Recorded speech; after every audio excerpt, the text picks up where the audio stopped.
Hello friends, good morning. நான் உங்கள் பிரியா பேசுகிறேன். எல்லோரும் எப்படி இருக்கீங்க? இன்றைக்கி நம்ம இந்த வீடியோவில் என்ன பார்க்க போகிறோம்னு பார்த்தீங்கன்னா, நம்ம டே டு டே லைஃப்பில் யூஸ் ஆகக்கூடிய சூப்பரான 5 டிப்ஸ் பார்க்க போகிறோங்க. வீடியோவை ஸ்கிப் பண்ணாமல் பாருங்கள் ஃப்ரெண்ட்ஸ். அப்போ தான் நான் என்ன சொல்ல வரேன் அப்படின்றது உங்களுக்கு கிளியராக புரியும்.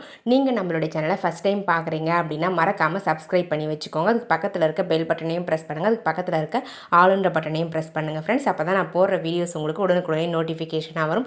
ஓகே ஃப்ரெண்ட்ஸ், இப்போ நம்ம வீடியோக்குள்ளே போகலாம் வாங்க. டிப்ஸ் நம்பர் 1 பார்க்கலாங்க. டிப்ஸ் நம்பர் 1ல் என்ன பார்க்க போகிறோம்னு பார்த்தீங்கன்னா, ஒரு சூப்பரான கிச்சன் ஆர்கனைசர் பார்க்க போகிறாங்க. இந்த மாதிரி உங்கள் வீட்டில் தெர்மாக்கோல் இருந்துச்சுன்னா எடுத்துக்கோங்க. அந்த தெர்மாக்கோலை நான் கட் பண்ணுற மாதிரி கட் பண்ணி எடுத்துக்கோங்க. பாருங்கள் ஃப்ரெண்ட்ஸ், இந்த மாதிரி டைரக்ட் ஆப்போசிட் சைடில் இருக்கக்கூடிய அந்த தெர்மாக்கோல்ஸை நம்ம சின்னதாக கட் பண்ணி ரிமூவ் பண்ணிடணுங்க. இதே மாதிரி உங்களால் எத்தனை கட் போட முடியுமோ அத்தனை கட் போட்டு எடுத்துக்கோங்க. இடையில பார்த்திங்கன்னா ஒரு 2 சென்டிமீட்டர் அளவுக்கு கேப் விட்டுட்டு ஒவ்வொரு கட்டும் போட்டு எடுக்கணுங்க ஃப்ரெண்ட்ஸ்.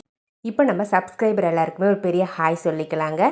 நிஷா, விஜி, ஜான்விகா, ஜெகன், ரம்யா, சண்முகம், சாந்தி, தேவி, அபயன், அன்னபூரணி, ஹேமாவதி தனிரு, ஹேமா கிருஷ், ஜேசுராஜா, தேவதர்ஷினி, திவ்யா கிருஷ்ணன், இவங்க எல்லாருக்குமே ஒரு பெரிய ஹாய் சொல்லிக்கலாங்க ஃப்ரெண்ட்ஸ். ஓகே ஃப்ரெண்ட்ஸ், இப்போ நம்ம வீடியோக்குள்ளே போகலாம் வாங்க. பாருங்கள் ஃப்ரெண்ட்ஸ், நான் ஃபுல்லாகவே கட் பண்ணி முடிக்க போகிறேன்.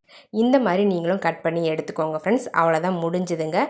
இந்த மாதிரி டைரக்ட் ஆப்போசிட் சைடில் இருக்கக்கூடிய தெர்மாக்கோல்ஸை கட் பண்ணி ரிமூவ் பண்ணால் ஃபைனலாக இந்த மாதிரி தான் கிடைக்கும் உங்களுக்கு.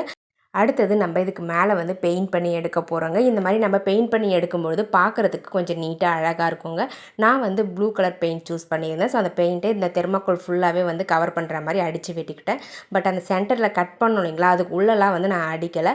தெர்மாக்கோலுடைய அந்த மேல் பகுதியில் மட்டும் நான் இந்த மாதிரி பெயிண்ட் பண்ணி எடுத்துக்கிட்டேங்க ஃப்ரெண்ட்ஸ். இந்த மாதிரி பெயிண்ட் பண்ணி முடித்த பிறகு பார்க்க எவ்வளோ க்யூட்டாக அழகாக இருக்குன்னு பாருங்கள் ஃப்ரெண்ட்ஸ். ஸோ இந்த மாதிரி நம்ம பெயிண்ட் பண்ணி எடுத்துட்டோம் அப்படின்னா நம்மளுடைய சூப்பரான கிச்சன் ஆர்கனைசர் ரெடி ஆகிடுங்க. இதில் நம்ம குட்டி குட்டி பிளேட்ஸ்லாம் வச்சு ஆர்கனைஸ் பண்ணிக்கலாங்க. தெர்மாக்கோல் உங்களுக்கு தண்ணியை அப்சர்வ் பண்ணாதுங்க. ஸோ அதனால் நீங்கள் பிளேட் வாஷ் பண்ணி வச்சிங்கன்னா கூட ஒன்றுமே ஆகாது. பாருங்கள், இந்த மாதிரி நம்ம தெர்மாக்கோலில் ஒரு சூப்பரான பிளேட்லாம் ஸ்டோர் பண்ணி வைக்கக்கூடிய ஒரு ஆர்கனைசர் ரெடி பண்ணி யூஸ் பண்ணிக்கலாங்க. அதுவும் 0 காஸ்ட்டில். உங்களுக்கு தேவைப்பட்ட நீங்களும் இதே மாதிரி ட்ரை பண்ணி பாருங்கள். இப்போ நம்ம டிப்ஸ் நம்பர் 2 பார்க்கலாங்க. டிப்ஸ் நம்பர் 2ல் என்ன பார்க்க போகிறோம்னு பார்த்தீங்கன்னா, இந்த மாதிரி பிளாஸ்டிக் மூடிகளை எப்படி யூஸ் பண்ணுறதுன்னு பார்க்கலாம். நான் 2 மூடி எடுத்திருக்கேன். ஒன்று கம்ஃபர்ட் பாட்டிலுடைய மூடி, இன்னொன்று லைசால் பாட்டிலுடைய மூடி. அது கூடவே ஒரு லேஸை எடுத்துக்கிட்டு அதனுடைய 2 கார்னர்ஸ்லேயும் இந்த மாதிரி கட் பண்ணி விட்டுருங்க. கட் பண்ணி விட்டுட்டு அதுக்கப்புறமா அந்த லைசால் பாட்டிலுடைய மூடி இருக்கு இல்லைங்களா, அதில் 2 ஹோல்ஸ் போட்டு எடுத்துக்கோங்க. 2 ஹோல்ஸ் போட்டுட்டு இந்த மாதிரி குட்டியாக ஏதாச்சும் ரிங் இருந்தால் எடுத்துக்கோங்க. அந்த ரிங்கை அந்த ஹோல்ஸ் போட்டோம் இல்லைங்களா, அது வழியாக ஒரு கயிறை இன்செர்ட் பண்ணி மேலே இருக்கிற மாதிரி அந்த ரிங்கை டைட்டாக நாட் போட்டு எடுத்துக்கோங்க. ஸோ இது பிடிக்கிறதுக்கு உங்களுக்கு ஒரு கம்ஃபர்டபுள் கொடுக்கும். ஸோ அதனால தான் அந்த ரிங்கை நம்ம அட்டாச் பண்ணியிருக்கோம். பாருங்கள் ஃப்ரெண்ட்ஸ், இந்த மாதிரி அட்டாச் பண்ணி எடுத்துக்கோங்க. அடுத்தது கம்ஃபர்ட் பாட்டில் மூடியில் நம்ம எடுத்துருக்க அந்த லேஸை சைடில் இருக்கக்கூடிய அந்த போர்ஷன்ஸில் நம்ம ஒட்டி விட்டுடலாங்க. இந்த மாதிரி அழகாக ஒட்டிட்டு அந்த லேஸுடைய 2 கார்னர்லேயும் கட் போட்டிருந்தோம் இல்லைங்களா. ஸோ உங்களுக்கு டோட்டலாக 4 லேஸ் இருக்க மாதிரி இருக்கும். ஃபைனலாக பாருங்கள், இந்த மாதிரி ஒட்டி முடித்த பிறகு உங்களுக்கு 4 லேஸ் மாதிரி இருக்கும். ஸோ அதை ஒவ்வொன்றுத்தையும் பார்த்திங்கன்னா யூ ஷேப்பில் மடித்து உள்பக்கமாக ஒட்டி விட்டுருங்க. இந்த மாதிரி நம்ம ஒட்டி விடும்பொழுது நம்மளுக்கு ஒரு ஃப்ளவர் ஷேப்பில் கிடைக்கும்.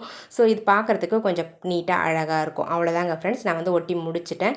நம்மளுடைய சூப்பரான ஸ்டோரேஜ் ஆர்கனைசர் ரெடி ஆகிடுச்சு. இதை எதுக்காக யூஸ் பண்ண போகிறோம் அப்படின்னு பார்த்தீங்கன்னா, உள்ளே பொட்டுலாம் போட்டு ஸ்டோர் பண்ணி வச்சுக்கலாம். சைடில் இருக்கக்கூடிய அந்த போர்ஷனில் நம்ம இயரிங்ஸ்லாம் ஸ்டோர் பண்ணி வச்சுக்கலாங்க. ரொம்பவே கம்ஃபர்டபுளாக இருக்கும் யூஸ் பண்ணுறதுக்கு. பார்க்கவும் நீட்டாக அழகாக இருக்குங்க, டிஃப்ரெண்ட்டாகவும் இருக்கும். இந்த மாதிரி அந்த மூடியை யூஸ் பண்ணி நம்ம க்ளோஸ் பண்ணி வச்சுக்கலாம். பாருங்கள், இந்த சைடில் கொஞ்சம் போர்ஷன் இருக்கு இல்லைங்களா, அந்த போர்ஷனை நான் இயரிங்லாம் வச்சு ஸ்டோர் பண்ணி வச்சுக்க போகிறேன். நீங்கள் இயரிங்கு, சேஃப்டி பின் இது 2த்தையுமே வச்சு ஸ்டோர் பண்ணி வச்சுக்கலாம். எடுத்து யூஸ் பண்ணுறதுக்கு ரொம்ப கம்ஃபர்டபுளாக இருக்கும். பார்க்கவும் ரொம்ப க்யூட்டாக அழகாக இருக்குங்க. பாருங்கள் எவ்வளோ அழகாக இருக்குதுன்னு சொல்லிட்டு. இந்த மாதிரி நம்ம ஸ்டோர் பண்ணி வைக்கும்பொழுது டக்குன்னு எடுத்து யூஸ் பண்ணிக்கலாம். நம்மளுக்கு பொட்டு தேவைப்படும் பொழுது அந்த மூடியை ஓப்பன் பண்ணிவிட்டு உள்ளே ஒரே ஒரு ஃபிங்கரை விட்டு நீங்கள் பொட்டு எடுத்து யூஸ் பண்ணிக்கலாம். இயரிங் தேவைப்படும் பொழுது சைடில் இருக்கக்கூடிய போர்ஷன்ஸை பார்த்தாவே உங்களுக்கு தெரியும் எந்த இயரிங் எங்கே இருக்குது அப்படின்றத. ஸோ டக்குன்னு எடுத்து யூஸ் பண்ணுறதுக்கு ரொம்பவே கம்ஃபர்டபுளாக இருக்கும். உங்களுக்கு தேவைப்பட்டால் நீங்களும் இதே மாதிரி ட்ரை பண்ணி பாருங்கள். நம்ம வேஸ்ட்டாக தூக்கி போடக்கூடிய ஒரு கம்ஃபர்ட் பாட்டிலுடைய மூடியையும் லைசால் பாட்டிலுடைய முடியையும் யூஸ் பண்ணி ஒரு க்யூட்டான ஒரு பாக்ஸ் மாதிரி ரெடி பண்ணியாச்சு. இது உங்களுக்கு பிடிச்சிருந்தது அப்படின்னா மறக்காமல் இந்த வீடியோக்கு ஒரு லைக்கை தட்டி விட்டுருங்க. இப்போ நம்ம டிப்ஸ் நம்பர் 3 பார்க்கலாங்க. டிப்ஸ் நம்பர் 3ல என்ன பார்க்க போகிறோம்னு பார்த்தீங்கன்னா ஒரு கிச்சன் டிப்ஸ் தான். நம்ம வந்து மீன் வறுத்தாலோ இல்லை வந்து ஆம்லெட்டு இந்த மாதிரி ஏதாச்சும் போட்டோம் அப்படின்னா மறுபடியும் தோசை சுடும்பொழுது தோசைக்கல்ல தோசை வரவே வராது, ரொம்ப கஷ்டமாக இருக்கும். ஸோ அந்த மாதிரி இருக்கிற டைமில் நீங்கள் இந்த டிப்ஸை ட்ரை பண்ணிங்கன்னா ரொம்பவே ஈஸியாக தோசை வருங்க. லைட்டாக வந்து அந்த தோசைக்கல்லுக்கு மேலே நீங்கள் கோதுமை மாவை தூவி விட்டுட்டு கொஞ்சம் தண்ணி ஆட் பண்ணி இந்த மாதிரி எல்லா இடத்துலையும் ஸ்ப்ரெட் ஆகிற மாதிரி பண்ணி விட்டுருங்க. பண்ணிவிட்டு தண்ணியை வந்து ஃபுல்லாக கீழே ஊற்றிட்டு அதுக்கப்புறம் நம்ம தோசைக்கல்லில் தோசை ஊற்றணும் அப்படின்னா நம்மளுக்கு தோசை வந்து சூப்பராக வருங்க. பாருங்கள், இப்போ தான் அடுப்பு பற்ற வைக்கிறேன். இந்த மாதிரி அடுப்பு பற்ற வச்சு நம்ம ரெடி பண்ணி வச்சுருக்க அந்த தோசைக்கல்லை அடுப்பில் வச்சு நம்ம தோசை மாவை எப்பவும் ஊற்றுற மாதிரி தோசை ஊற்றி எடுத்தோம் அப்படின்னா தோசை சூப்பராக வருங்க. ட்ரை பண்ணி பாருங்கள். ட்ரை பண்ணி பார்த்துட்டு உங்களுக்கு ரிசல்ட் எப்படி இருந்துச்சு அப்படின்றத கமெண்ட் செக்ஷனில் கமெண்ட் பண்ணுங்கள். ஸோ நம்ம நிறைய நேரங்களில் நம்ம மீன் வறுப்போம் இல்லை வந்து ஆம்லேட்லாம் போடுவோம் இல்லைங்களா, அப்போ வந்து மறுநாள் நம்ம தோசை சுடும்போது தோசை வந்து அப்படியே அந்த தோசைக்கல்லிலே ஒட்டிக்கும். ஸோ அந்த மாதிரி இல்லாமல் இந்த டிப்ஸை ட்ரை பண்ணிங்க அப்படின்னா உங்களுக்கு தோசை வந்து சூப்பராகவே வருங்க. பாருங்கள், நான் எடுத்து காமிக்கிறேன் எவ்வளோ அழகாக வந்து தோசை உங்களுக்கு தோசைக்கல்லில் ஒட்டாமல் வருதுன்னு சொல்லிட்டு.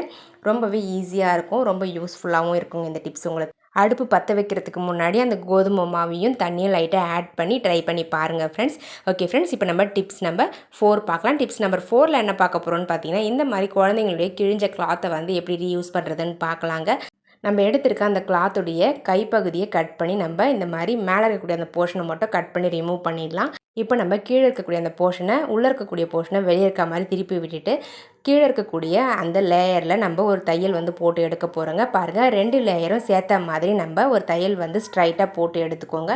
ஸோ இந்த மாதிரி ஸ்ட்ரைட்டாக போட்டால் அந்த போர்ஷனை ஃபுல்லாகவே க்ளோஸ் பண்ணி விட்டுருங்க. ஓப்பன் இல்லாத அளவுக்கு தையல் போட்டு எடுத்துக்கோங்க ஃப்ரெண்ட்ஸ். இந்த மாதிரி தைச்சி முடித்த பிறகு நம்ம டாப்பில் வந்து பார்த்திங்கன்னா உள்ளன் நூல் யூஸ் பண்ணி ஒரு தையல் வந்து போட போகிறோம். அந்த தையல் வந்து பார்த்திங்கன்னா ஒரே ஒரு லேயரில் தான் போடணும், கீழே இருக்கக்கூடிய லேயரில் நம்ம அட்டாச் பண்ணி போடக்கூடாது. ஸோ இந்த மாதிரி உள்ளன் நூலை யூஸ் பண்ணி மேலே இருக்கக்கூடிய லேயரில் சிங்கிள் லேயரில் வந்து பார்த்திங்கன்னா ரன்னிங் தையல் போட்டு எடுத்துக்கோங்க. இது வந்து பார்த்திங்கன்னா ஒரு சுருக்கு பை மாதிரி நம்ம ரெடி பண்ண போகிறோங்க. ஸோ அதனால் இந்த கயிறை வந்து அந்த பையை க்ளோஸ் பண்ணுறதுக்கான கயிறை நம்ம யூஸ் பண்ணிக்க போகிறோம். பாருங்கள், நான் வந்து ஒரு சைட் ஃபுல்லாக தையல் போட்டு எடுத்துட்டேன். அதே மாதிரி ஆப்போசிட் சைடில் தையல் போட்டு எடுத்துக்கிறாங்க. நம்ம இந்த மாதிரி தையல் போடும்பொழுது ஃப்ரண்ட்டில் இருக்கக்கூடிய அந்த கயிறை கொஞ்சம் விட்டுட்டு அதுக்கப்புறம் நம்ம ஸ்டார்ட் பண்ணணும் தைக்கிறதுக்கு. அதே மாதிரி லாஸ்ட்லேயும் கொஞ்சம் கயிறை வந்து விட்டுறணும். பாருங்கள் ஃப்ரெண்ட்ஸ், இந்த மாதிரி தச்சு எடுத்துக்கோங்க. இப்போ நம்ம நல்ல பக்கத்தை திருப்பி விட்டாச்சு. இதுக்கு உள்ளே வந்து பார்த்திங்கன்னா நம்ம தேவையான பொருட்களை போட்டு ஸ்டோர் பண்ணி வச்சுக்கலாம். நீங்கள் ஏதாச்சும் வெளியே வந்து போகிறீங்க எங்கேயாச்சும் அப்படின்னா இந்த மாதிரி நம்ம சோப்பு, பேஸ்ட்டு, ஷாம்பு, ப்ரஷ்லாம் கொண்டு போவோம் இல்லைங்களா. ஸோ அதை வந்து தனியாக இந்த மாதிரி ஒரு பேக் ரெடி பண்ணி அதுக்குள்ளே போட்டு ஸ்டோர் பண்ணிக்கலாம். நம்ம ஸ்டோர் பண்ணிவிட்டு இதை வந்து நம்ம ரோல் பண்ணி நம்ம பேக்கில் வச்சு யூஸ் பண்ணிக்கலாம். ஸோ இந்த மாதிரி நம்ம க்ளோஸ்டாக வச்சு யூஸ் பண்ணும்பொழுது இந்த பொருட்களுடைய வாசம் மற்ற பொருட்கள் மேலே வீசாமல் இருக்கும். ஸோ நம்மளுக்கு கொஞ்சம் கம்ஃபர்டபுளாகவும் இருக்கும் யூஸ் பண்ணுறதுக்கு. உங்களுக்கு தேவைப்பட்டால் ட்ரை பண்ணி பாருங்கள் ஃப்ரெண்ட்ஸ். இப்போ நம்ம டிப்ஸ் நம்பர் 5 பார்க்கலாங்க. டிப்ஸ் நம்பர் 5ல் என்ன பார்க்க போகிறோம்னு பார்த்தீங்கன்னா ஒரு சூப்பரான பூஜை அறை குறிப்பு தாங்க பார்க்க போகிறோம். நம்ம நார்மலாக வந்து படங்களுக்கு குங்கும மஞ்சள் வைக்கும்பொழுது தண்ணி ஆட் பண்ணி மிக்ஸ் பண்ணி வைப்போம் இல்லைங்களா. ஸோ அதுக்கு பதிலாக இந்த மாதிரி சந்தனம் யூஸ் பண்ணி நீங்கள் அந்த சந்தனத்தில் பால் கொஞ்சம் ஆட் பண்ணிக்கோங்க. ஸோ மஞ்சளுக்கு பதிலாக நான் சந்தனமும் பாலும் ஆட் பண்ணியிருக்கேன். இது கூடவே கொஞ்சமாக பன்னீர் ஆட் பண்ணியிருக்கேன். ஸோ அது மூணுத்தையும் நல்லா மிக்ஸ் பண்ணி விட்டுக்கலாம். இந்த மாதிரி ஒரு பட்ஸ் எடுத்துக்கோங்க. அந்த பட்ஸை யூஸ் பண்ணி நல்லா மிக்ஸ் பண்ணிவிட்டு இந்த மாதிரி நீங்கள் சந்தனத்து கூட பாலும் பன்னீரும் ஆட் பண்ணி மிக்ஸ் பண்ணி வைக்கும்பொழுது உங்களுக்கு அந்த சந்தனத்துடைய கலர் வந்து பார்த்திங்கன்னா இன்னுமே கூடுதலாக தெரியும். வாசமும் வந்து பார்த்திங்கன்னா ரொம்ப ஹெவியாக இருக்கும். ஸோ உங்களுக்கு எப்போ பூஜை அறையை ஓப்பன் பண்ணாலும் வாசம் வந்து அவ்வளோ அருமையாக இருக்குங்க. ட்ரை பண்ணி பாருங்கள். இந்த மாதிரி நம்ம சந்தனத்தில் பால் மிக்ஸ் பண்ணி வைக்கிறதால உங்களுக்கு அந்த சந்தனத்துடைய நிறம் வந்து இங்கே எப்போவும் நார்மலாக இருக்கிறத விட கொஞ்சம் அதிகமாகவே உங்களுக்கு பிரைட்னஸ் கொடுக்கும். இந்த மாதிரி நம்ம சந்தனத்தில் பால் மிக்ஸ் பண்ணுறதால உங்களுக்கு அந்த சந்தனம் வந்து பார்த்திங்கன்னா நல்லா அந்த படத்தோடு சேர்த்து ஒட்டிக்கோங்க. ட்ரை பண்ணி பாருங்கள். நான் வந்து அந்த பட்ஸை யூஸ் பண்ணி அழகாக அந்த சாமி படத்துக்கு பொட்டு வச்சு விட்டுட்டேன். இந்த மாதிரி சந்தனம் வச்ச பிறகு அதுக்கு மேலே லைட்டாக வந்து குங்குமம் வந்து ஒவ்வொரு ட்ராப் வந்து வச்சு எடுத்துக்கிறேன். அதே பட்ஸை யூஸ் பண்ணி நம்ம அந்த சந்தனத்துக்கு மேலே ஈரம் காயறதுக்கு முன்னாடி நம்ம குங்குமத்தை வச்சு விட்டுட்டோம் அப்படின்னா உங்களுக்கு கீழே விழவே விழாது, அப்படியே வந்து பிடிச்சிக்கும். ஸோ நம்ம பால் ஆட் பண்ணியிருக்கிறதால உங்களுக்கு குங்குமம், சந்தனம் இது ரெண்டுமே வந்து பார்த்திங்கன்னா நல்லா ஸ்ட்ராங்காக வந்து அந்த படத்தோடு ஒட்டி இருக்கும். நீங்களாக வந்து துணியோ ஏதாச்சும் ஈர துணி வச்சு துடைக்கிற வரலும் அது கீழே விழவே விழாதுங்க, அப்படியே இருக்கும்.